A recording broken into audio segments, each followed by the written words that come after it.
Contrary to what the companies themselves may want you to think, apparently citizen activation on the issue of climate change and specifically pipelines is in fact having an effect on the ability to build these pipelines and export oil. Stefan has some details. There's a recent report.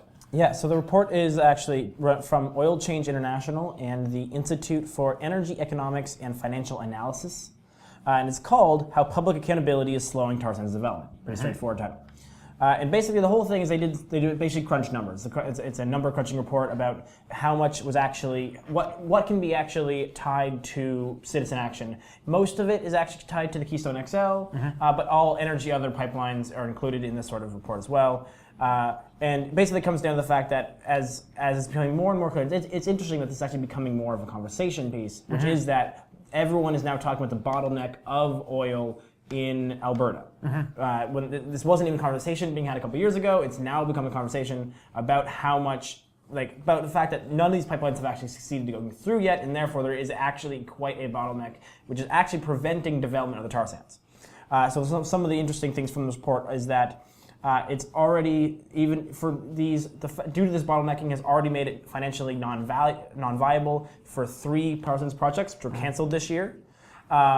This also tar sands have lost $30.9 billion of revenue. The B, folks. The B. Due to bottleneck transfers. Now, all this bottlenecks can't only be blamed on, or can't only be credited, depending how you want to say it, on activism itself. Apparently about 55%, so it's like $17 billion can be credited to activism, and the rest is just the time it takes to build infrastructure. And then the last point of this is that they're trying to scale up and they haven't done it yet. So the idea basically again is that you're looking at right now 2 million barrels a day, want to scale up to 4.8 million barrels a day if they can.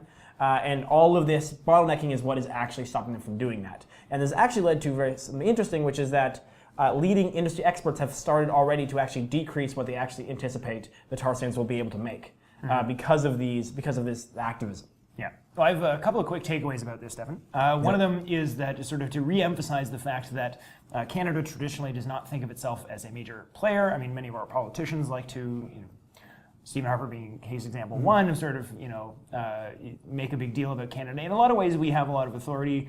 We tend not to use it, at least not in the ways that actually counts.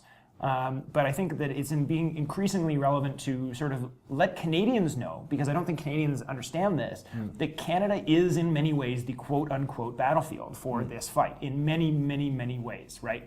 From the point of view of the fact that there is a massive amount of multinational investment going in through Alberta, but also the fact that if it can be stopped here, it can be stopped anywhere.